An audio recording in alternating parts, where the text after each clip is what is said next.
Ang mga lumang tugtugin maaari lang sariwain sa pamamagitan ng mga plaka o vinyl records. Ngayon, pati nga mga kabataan nahuhumaling dito. Narito ang aking report.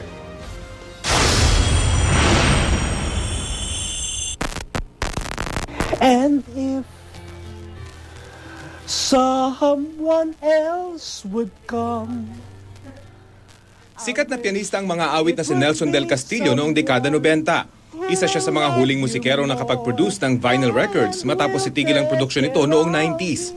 Buti na nga lang daw at pwede pa rin daw niyang balik-balikan ang kanyang mga original record dito sa isang vinyl shop sa Cubao. I'm happy that these bars are still here, no? Because this is history. We cannot just say that this is nothing because this is where we came from.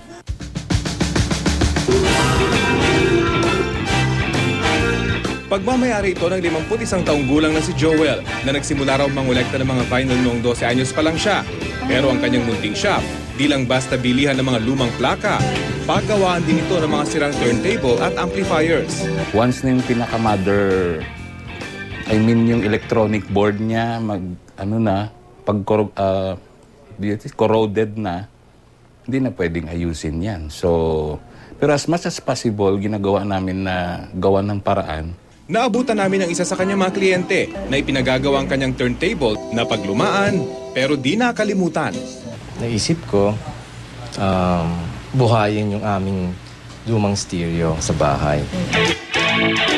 Tinaguri ang hari ng mga music records sa mga plaka mula dekada 70. Pero nang dumating ang mga cassette tapes at CD na mas maliit at mas madaling bitbitin, unti-unti itong nawala sa eksena. Mabutit binubuhay ito ng mga kolektor at musikerong maingat na nagtabi ng kani-kanilang koleksyon.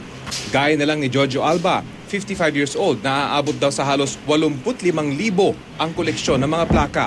Ang vinyl kasi, kung ano yung dating lumabas na pagkaka-recording, yun na siya. Hindi katulad ngayon, pagka CD na, nire-record nila na na-e-edit pa. Ito walang retoke. Toxic man ang trabaho bilang arkitekto, nawawala raw ang kanyang stress kapag nakikinig ng musika. Kumpleto from A to Z. Anumang laki, mapa LP o 45. Anumang genre, mapa foreign o OPM. Sa dami ng kanyang koleksyon, naisipan na nga nilang magtayo ng sariling pwesto dito sa Kamuning. Pero kung inakala niyong puro tanders ang kanilang mga customer, diyan kayo nagkakamali. Dahil sa aming pagbisita, nakilala namin ang ilan sa mga bagets na into oldies music. At kahit di nila naabutan ng golden age ng plaka, maaga raw tumimo sa kanilang isipan ng halaga ng mga lumang piyesang gaya nito. Dama mo yung quality ng sound kasi buong buo siya. Unlike sa CD, sa MP3, parang meron kang physical connection dun sa sa music na pinapakinggan mo. Tapos parang, kunyari, yung ritual na ginagawa, paglalabas mo yung yung plaka, tapos lalagay sa turntable. Yung isang tulong din, kaya umopen sa maraming tao ito. Kasi yung mga organizer na kakilala ko na DJ, nag-o-organize ng plaka basar event. Iba raw kasi talaga kapag plaka, puro, malinaw at buong buo ang musika. Di gaya ng digital music na isang click lang, pwede nang mamanipula. Ibahin nyo ang plaka dahil hindi ito basta-basta napipirata.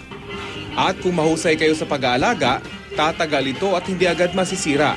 Kaya payo ng mga kolektor, iimbak ang mga plaka sa di mainit na lugar. Huwag pagpatung-patungin o kay ihiga ng patagilid. Huwag gagamitan ng wax sa paglilinis. Tubig at mild soap lang, pwede na.